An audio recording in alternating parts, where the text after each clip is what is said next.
When we consider a resource-based economy, there are often a number of arguments that tend to come up with regard to the efficiency. Now hold on just a minute. Yes? I know what this is.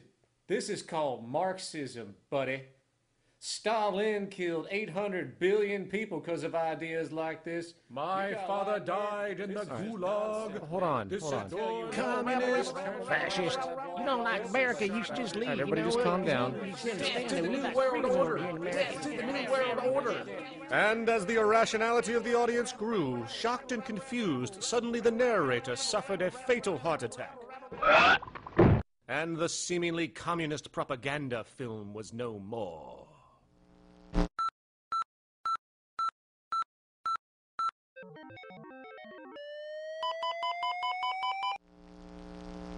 You know, I've said that sort of thing to people in think tank type of situations, and you know, these Club of Rome types and so forth. Marxist? What Marxist? Where did that come from? You know, they got this icon they hold on to as their holy grail, and it's such an easy one. You know, people ask if I'm a socialist or a communist or a capitalist, and I say I'm none of the above. And why do you think that those are the only options? All of those political constructs were created by writers who assumed that we lived on a planet of infinite resources. Not a one of those political philosophies even contemplates that there might be a shortage of anything.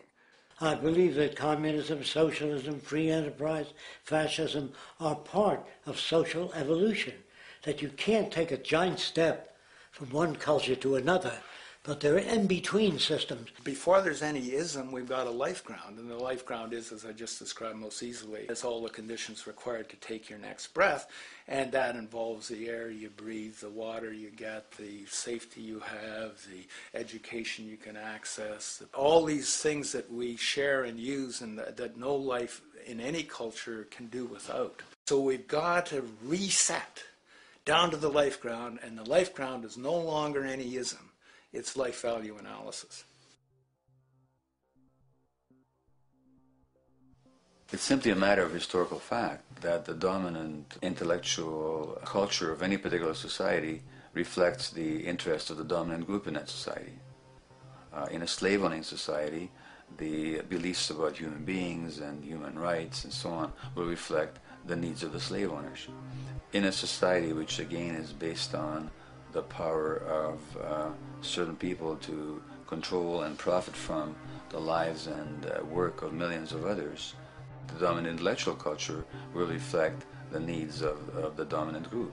And so that if you look across the board, the ideas that pervade psychology and sociology and history and political economy and political science fundamentally reflect certain elite interests. And the academics who question that too much tend to get shunted to the side or to be seen as sort of radicals. The dominant values of a culture tend to support and perpetuate what is rewarded by that culture. And in a society where success and status is measured by material wealth, not social contribution, it is easy to see why the state of the world is what it is today. We are dealing with a values system disorder, completely denatured, where the priority of personal and social health have become secondary to the detrimental notions of artificial wealth and limitless growth. And like a virus, this disorder now permeates every facet of government, news media, entertainment, and even academia. And built into its structure are mechanisms of protection from anything that might interfere. Disciples of the monetary market religion, the self-appointed guardians of the status quo, constantly seek out ways to avoid any form of thought which might interfere with their beliefs, the most common of which are projected dualities. If you are not a Republican, you must be a Democrat. If you are not a Christian, you might be a Satanist. And if you feel society can be greatly improved to consider perhaps, I don't know, taking care of everyone, you're just a utopianist.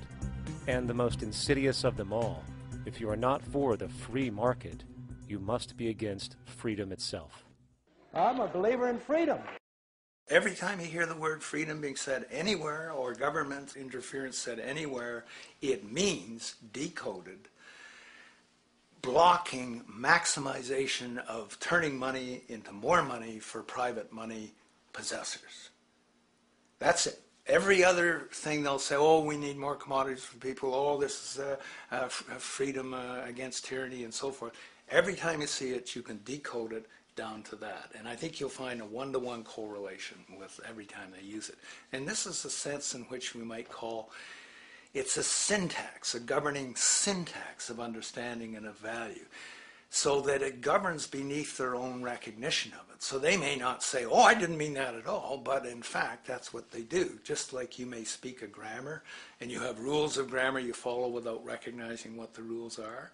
And so what we have is what I call the ruling value syntax that underlies this. So every time they use these words, government interference, lack of freedom, or progress, or development, you can decode them all to come back to mean that. Of course, when you hear the word freedom, it tends to be in the same sentence with something called democracy. It's fascinating how people today seem to believe that they actually have a relevant influence on what their government does, forgetting that the very nature of our system offers everything for sale. The only vote that counts is the monetary vote, and it doesn't matter how much any activist yells about ethics or accountability.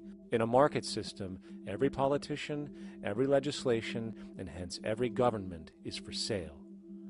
And even with the $20 trillion bank bailout starting in 2007, an amount of money which could have changed, say, the global energy infrastructure to fully renewable methods, instead going to a series of institutions that literally do nothing to help society, institutions that could be removed tomorrow with no recourse. The blind conditioning that politics and politicians exist for the public well-being still continues. The fact is, politics is a business, no different than any other in a market system, and they care about their self-interest before anything else.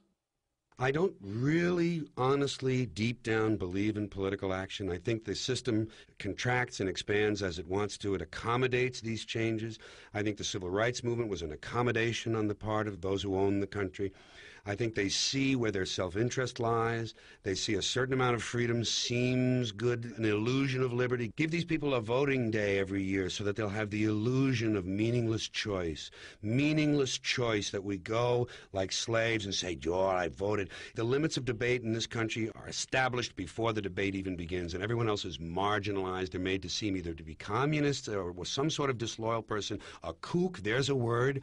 And now it's conspiracy. Say, they've made that something that should not be even entertained for a minute, that powerful people might get together and have a plan. Doesn't happen. You're a kook. You're a conspiracy buff.